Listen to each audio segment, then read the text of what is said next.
आप लोगों ने देखा कि पिछले 2-3 दिन से हम लगातार कोशिश कर रहे हैं कि जो समस्याएं दिल्ली की हैं उनको हम दिल्ली की जनता के बीच में जाकर उनको आयोजित करें।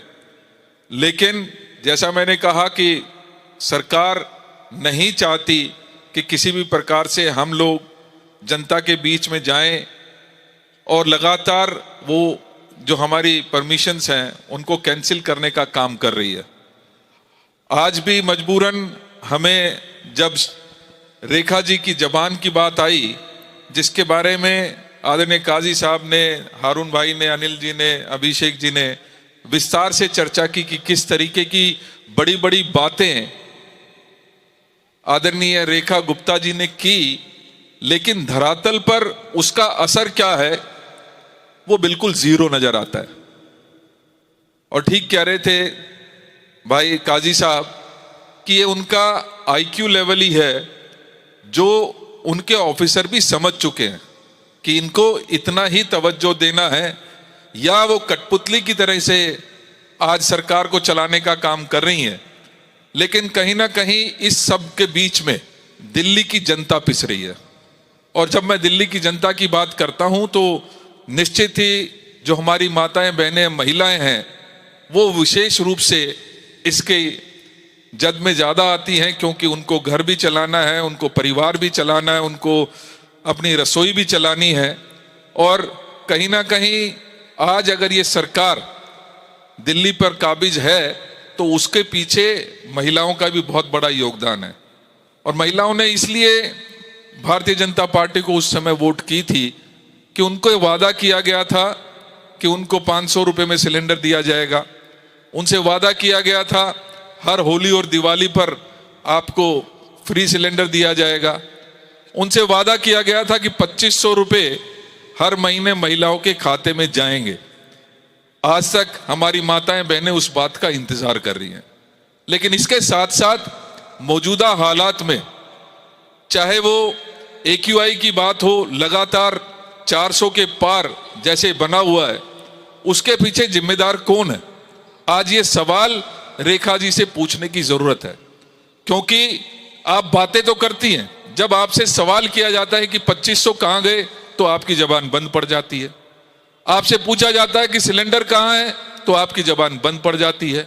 आपसे पूछा जाता है कि ये लगातार AQI क्यों बढ़ता जा रहा है, तब आपकी जबान बंद पड़ जाती है। आपसे पूछा जाता है कि यमुना की सफाई कब करेंगे तो आपकी जबान बंद पड़ जाती है। आपसे पूछा जाता है कि जो पब्लिक ट्रांसपोर्ट हमारा लगातार, जो कहीं ना कहीं इस बात का एक बड़ा कॉन्स्टिट्यूएंट है कि आज वातावरण जो खराब हो रहा है वो इस वजह से भी हो रहा है कि क्योंकि यहाँ का पब्लिक ट्रांसपोर्ट लगातार कमजोर होता जा रहा है।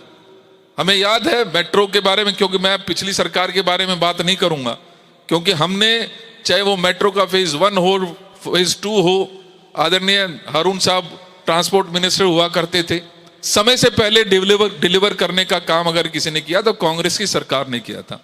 आज हालत क्या है? आज जिस गली में चले जाइए, जिस उस पर चले जाइए, किसी भी रोड पर चले जाइए, आपको धूल का अंबार मिलेगा, आपको गड्ढे हर गली और कोने पर मिलेंगे। मेन रोड भी आज उससे अछूते नहीं है। नेशनल हाईवे जो दिल्ली के अंदर से गुजरते हैं, मुंडका का हाईवे, वहां पर पूरी सरकार जो 4-4 इंजन की कहते हैं ना, 4 इंजन है, 4 के 4 इंजन वहां पहुंच गए। लेकिन हालत क्या है? आज भी वहां गड्ढे के गड्ढे वैसे के वैसे बने हुए हैं। मुझे पूरा विश्वास है दिल्ली की जनता इस बात का उचित जवाब भी देगी। लेकिन साथ के साथ मुझे इस बात का दुख है कि दिल्ली की जनता अल्टीमेटली भुगत रही है। इसका खामियाजा किसी को भुगतना पड़ रहा है तो वो दिल्ली की जनता को भुगतना पड़ रहा है। तो मेरा आज हम यहाँ प्रतीकात्मक रूप से रेखा जी को यहाँ पर लेकर आए हैं, इनकी लंबी जबान को लेकर आए हैं, जिन्होंने इन सभी समस्याओं, चाहे वो पब्लिक ट्रांसपोर्ट हो, चाहे रोड टूटे फूटे हो उनको ठीक करने की बात हो, डेवलपमेंट की बात हो, साफ सफाई की बात हो, आज किसी गली कोने में चले जाइए आपको हालत इतनी बुरी नजर आएगी कि हर गली के कोने पर आपको गंद का ढेर मिलेगा। अभी बात कर रहे थे ना कि रेखा जी ने कहा कि अपने मंत्रियों को कि कूड़े के पहाड़ के ऊपर आप जाएंगे, हर 15 दिन में जाएंगे और कहेंगे कि भैया अब तो आपको जाना पड़ेगा। तो आज हर गली कोने पर मुझे लगता है अगर रेखा जी की बात इतनी सच है तो हमें भी संकोच नहीं करना चाहिए, हमें भी प्रयास कर लेना चाहिए उनके दिखाए हुए रास्ते पर। दिल्ली की मुख्यमंत्री हैं, कुछ सोच समझ के ही उन्होंने ये बात कही होगी। तो मैं बोलता हूं कि भैया वातावरण आपको ठीक होना पड़ेगा, आप सब साथ देंगे मेरा? और आज ही नहीं देना है, हर रोज देना है। वो तो 15 दिन में कह रहे थे। मैं आपसे उम्मीद करता हूं कि आपको भी अपनी गली में, अपने मोहल्ले में जाके कहना भैया वातावरण ठीक हो जा, तुझे तो ठीक होना पड़ेगा। और इसी प्रकार से जो हर गली के कोने पर कूड़ा पड़ा है उसको भी आपको जाके उसके सामने खड़े होकर कहना भैया कूड़ा तो आपको जाना पड़ेगा, भैया आपको तो जाना पड़ेगा। अगर रोड टूटी है तो वहां पर रोड पे भी आपने कहना रोड तुझे तो ठीक होना पड़ेगा। तो ये आज कम से कम इसकी शुरुआत हम वातावरण से कर सकते हैं। प्रदूषण तुझे जाना पड़ेगा, प्रदूषण भैया तुझे जाना पड़ेगा, प्रदूषण तुझे जाना पड़ेगा। उम्मीद है रेखा जी के दिखाए हुए रास्ते पर मुख्यमंत्री हैं तो बहुत उसके पीछे टेक्नोलॉजी लगी होगी। जैसे मोदी जी की याद है ना, थाली बजाने से कोरोना चला गया था। उनके मंत्री ने कहा था गो कोरोना गो। उनके मंत्री कह रहे थे गो कोरोना गो।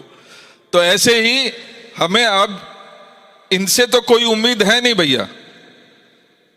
तो ये जो फॉर्मूला इन्होंने दिया है, कम से कम हम अपनी गली, अपने मोहल्ले में इसकी वीडियो बना के जरूर हम और आप सब शेयर करेंगे। ये मुख्यमंत्री जी के इस पुतले को पूरी दिल्ली में नहीं घुमाने की इजाजत दे रहे, लेकिन हम इतना तो कर सकते हैं ना।